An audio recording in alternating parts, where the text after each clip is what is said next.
Solo levelling अभी के time का one of the most hype anime और जिसके 4 एपिसोड भी निकल चुके हैं। आज हम उसी एनिमे के मेन विलेन और हमारे मेन कैरेक्टर शन जिन वुंग को उसकी पावर कैसे मिली उसके बारे में बात करने वाले हैं। और भाइयों, अगर तुमने सोलो लेवलिंग के एपिसोड 1 और 2 जो कि तुमने देखा ही होगा क्योंकि वो हिंदी में भी डब हो रहा है, तो तुम्हें पता होगा कि डंजन क्या होता है और हंटर्स क्या होते हैं। और अगर तुम्हें से किसी को नहीं पता तो इन शॉर्ट, डंजन्स एक दूसरे डायमेंशन के पोर्टल होते हैं जिसमें से मॉन्स्टर आते हैं और हंटर्स ह्यूमंस होते हैं जिनके पास कुछ स्पेशल सुपर पावर्स होते हैं, यानी मैजिकल पावर्स, जिनका यूज करके वो डंजन में जाते हैं और मॉन्स्टर को हराते हैं। और एपिसोड 1 के स्टार्टिंग में हमें देखने को मिलता है हमारा मेन कैरेक्टर सो जिन वू, जो कि एक ई क्लास हंटर है, यानी weakest Hunter in the world. उसी वर्ल्ड में हमें हंटर रैंकिंग सिस्टम के बारे में पता चलता है कि कैसे अलग अलग हंटर को अलग अलग रैंक से नवाजा जाता है। और उसी रैंकिंग में सबसे टॉप पे आते हैं हमारे एस क्लास हंटर्स, जो कि बहुत ज्यादा पावरफुल होते हैं। उससे नीचे ए क्लास हंटर, उससे नीचे बी क्लास हंटर, इसी तरह सी डी और ई क्लास हंटर, और ई क्लास हंटर यानी सबसे ज्यादा वीकेस्ट हंटर। और अगर तुम इस वर्ल्ड में ई क्लास हंटर हो, इसका मतलब तुम्हारी जिंदगी पहले से ही झंड है और तुम्हारी जिंदगी और झंड होने वाली है, क्योंकि तुम वहां पे सबसे ज्यादा वीकेस्ट हो। तो हमें एपिसोड 1 में देखने को मिलता है कि हमारा मेन कैरेक्टर यानी सो जिन वू और उसकी हंटर की टोली एक डंजन में एंट्री करती है, जो कि एक बी क्लास डंजन होता है, जो कि बहुत ज्यादा वीकेस्ट डंजन्स में से एक होता है। और हमारे मेन कैरेक्टर को देख के बाकी के सारे हंटर्स खुश हो जाते हैं, क्योंकि ये डंजन बहुत ज्यादा इजी होने वाला था। तभी यहाँ पे एक वीकेस्ट हंटर को बुलाया गया। लेकिन जैसे ही वो डंजन को क्लियर करते हैं, तभी उनके सामने खुल जाता है एक दूसरा डंजन का गेट, जिसके लिए वो आपस में वोट करते हैं कि हमें वहां पे जाना चाहिए कि नहीं जाना चाहिए, और आखिर में वहां पे वो चले जाते हैं। और भाइयों, जैसे वो उस डंजन में एंट्री करते हैं, तभी उन्हें सामने देखने को मिलते हैं बहुत सारे मूर्तियां और एक टैबलेट जिसपे कुछ रूल्स लिखे हुए थे। और जब सारे बंदे उस डंजन में एंट्री कर जाते हैं, तभी उस डंजन का गेट हो जाता है बंद और बंदों की फटने लगती है, क्योंकि अब वो वहां पे ट्रैप हो चुके हैं और उनके पास कोई चारा नहीं बचा सिवाय वहां पे वेट करने की कोई बाहर से आएगा उनको बचाने के लिए। और उसी दौरान जब कोई बंदा पैनिक करके दरवाजे के पास जाने की कोशिश करता है, उसी समय एक बड़ा स्टैचू जो कि गेट के पास खड़ा था वो उसको मार देता है। और उसी समय उन्हें पता लगता है कि वो डंजन को एरा गैरा नत्थु गैरा डंजन नहीं है कि वहां पे तुम गए और उनको हरा के वापस आ गए, नहीं, वो एक एस क्लास लेवल डंजन है। और उसी दौरान हमें देखने को मिलता है एक सबसे बड़ा स्टैचू जो कि वहां पे बैठा हुआ होता है,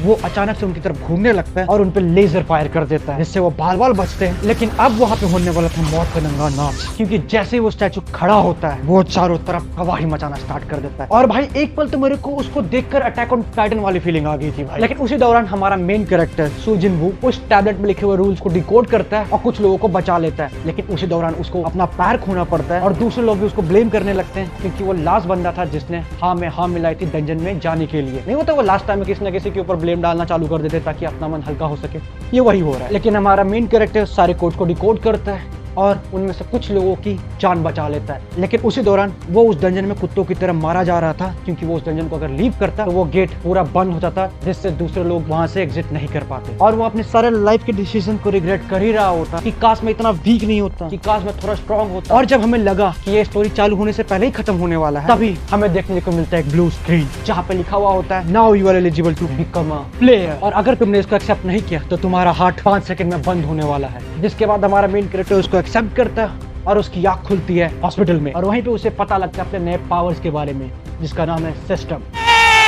ये वाला नहीं, ये अलग सिस्टम, जो कि अब हमारे मेन कैरेक्टर को ट्रेन करने वाला है, उसको डेली क्वेस्ट देने वाला है, बिल्कुल एक वीडियो गेम की तरह, जिसमें तुम जितनी भी फाइट्स लड़ोगे उस हिसाब से तुम्हारे लेवल्स बढ़ते रहेंगे और तुम्हें कुछ पॉइंट्स दिए जाएंगे, जिससे तुम अपना स्ट्रेंथ, आईक्यू और भी अपनी एबिलिटीज को बढ़ा सकते हो। और इस पावर की मजेदार बात यह है, इस पावर की कोई लिमिट नहीं है, ये एक लिमिटलेस पावर है जो कि तुम्हें मांगा में देखने को मिलेगा। ओह सॉरी, मैं बताना भूल गया क्या, इस वीडियो में थोड़े मांगा के स्पॉयलर्स हैं। और एक ऐसी पावर का मालिक होना जिसकी कोई बाउंड्रीज नहीं है, तुम हमेशा स्ट्रॉन्ग बनते रहोगे, वैसी पावर इस पूरे वर्ल्ड में किसी के पास नहीं है सिवाय उस बंदे को छोड़कर। जिसके बाद हमारा मेन कैरेक्टर सो जिन काउंटलेस बैटल्स लड़ता है, बहुत ही ज्यादा डंजन्स क्लियर करता है और अपना लेवल बढ़ाता है। और उसके लिए एक ए लेवल और एस लेवल डंजन क्लियर करना मामूली सी बात हो चुकी थी, बिल्कुल हमारे टाइटल की तरह सोलो लेवल, जो कि इस पूरे वर्ल्ड पे कब्जा कर सकता है और उसको रोकने वाला कोई है भी नहीं। लेकिन हमारा मेन कैरेक्टर वो दुनिया पे कब्जा नहीं करेगा, वो तो अच्छा आदमी है ना। लेकिन जैसे ही सो जिन वू लेवल 100 को टच करता है, उसे मिलता है एक शैडो डंजन की, जो कि उसी टेंपल का होता है जहाँ से ये सब चालू हुआ था। और हमारा मेन कैरेक्टर वहाँ पे जाना चाहता है, क्योंकि उसे अब वो सारे सवालों का जवाब मिलेगा जिसे वो ढूंढने की कोशिश कर रहा था, कि मुझे ये पावर देने वाला है कौन और इस पूरे वर्ल्ड में ये सब क्या चल रहा है। और जैसे ही सिस्टम उस डंजन का लोकेशन हमारे मेन कैरेक्टर को बताता है, वो भागा भागा वहां जाता है और वहीं पे उसे मिलता है वही पुराना टेंपल जहाँ पे उसे वो पावर मिली थी। लेकिन इस बार जब हमारा सो जिन वहां एंट्री करता है, उसे उस डंजन के रियल पावर के बारे में महसूस होता है, जिसे वो पहले फील नहीं कर पा रहा था। और वो उस रूल वाले टैबलेट के सामने खड़ा हो जाता है और वो उस स्टैचू से बात करने लगता है कि मुझे पता है कि इस पूरे डंजन के असली मास्टरमाइंड तुम हो और ये सब बाकी के स्टैचू बस तुम्हारे पपेट्स है, तो तुम बाहर आओ और मेरा मुकाबला करो। और उसी समय हमें देखने को मिलता है हमारा रियल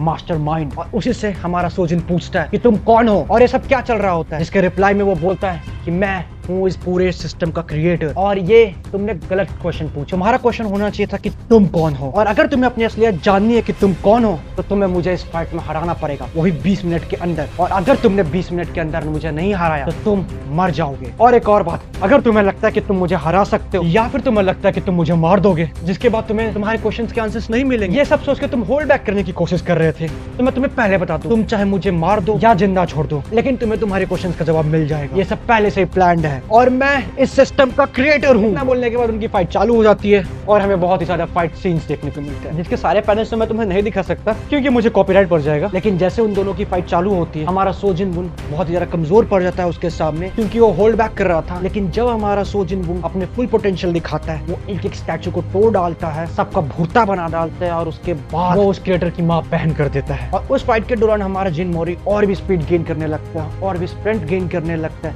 मतलब वो लेवल अप पे लेवल अप किए जा रहा होता है। और जब उस क्रिएटर की माताजी और बहन जी कर देता है, तभी उसके सामने अपेयर होता है एक येलो कलर की स्क्रीन, जो कि उसको बोल रहा होता है please accept data from the previous user. इसके बाद हमारा सोजिन वुन उस डाटा को एक्सेप्ट करता है और एक फ्लैशबैक में चला जाता है, जिसके बाद उसे इस वर्ल्ड की असलियत के बारे में पता चलता है कि ये सब क्या चल रहा है और अचानक से एक नॉर्मल वर्ल्ड में इतने सारे डंजन्स क्यों खुल रहे हैं, जिसके बारे में मैं अलग से वीडियो बनाऊंगा। उसी दौरान जब हमारा सोजिन वुन अपने फ्लैशबैक में बिजी होता है, तभी एंट्री होती है एस क्लास हीरोज की, जो कि वहां पे आए होते हैं सोजिन वुन को बचाने के लिए। लेकिन होता उसका उल्टा है, वो जैसे उस डंजन में एंट्री करते हैं, क्रिएटर उन सब पे हमला कर देता है और उन सबको बोलता है कि तुम उसको छूने की कोशिश भी मत करना। और वो अकेला क्रिएटर उन सारे एस क्लास हीरोज की बैंड बजा देता है और उन सबको खत्म करने ही वाला होता है। तभी हमारा सोजिन वुन अपने फ्लैशबैक से जाग जाता है और उस क्रिएटर पे हमला कर देता है, जिसके बाद हमारा क्रिएटर सोजिन वुन की तरफ देखता है और बोलता है कि तुम कौन हो, रियल शैडो मोनार्च किधर है। और शैडो मोनार्च तुम्हें क्या लगता है तुम हम सबको बेट्रे करके बच सकते हो? बाकी के मोनार्च तुम्हारे पीछे आएंगे, तुम्हें खत्म कर डालेंगे। मैं इस सिस्टम का क्रिएटर हूँ, अगर मैं मर गया तो ये सिस्टम भी खत्म हो जाएगा और तुम्हारी सारी पावर्स खत्म हो जाएंगी, तुम हमेशा की तरह लेवल ई रैंक हंटर बन के रह जाओगे। जिसके बाद हमारा सोजिन वुन उसको देख के बोलता है इसमें मुझे कोई प्रॉब्लम नहीं दिखता, और तुम्हें क्या लगता है कि तुम सिस्टम का क्रिएटर हो तो तुम्हारे मरने के बाद सिस्टम भी डिलीट हो जाएगा। और इतना बोलने के बाद हमारा सोजिन वुन उस क्रिएटर को खत्म कर देता है। और लास्ट में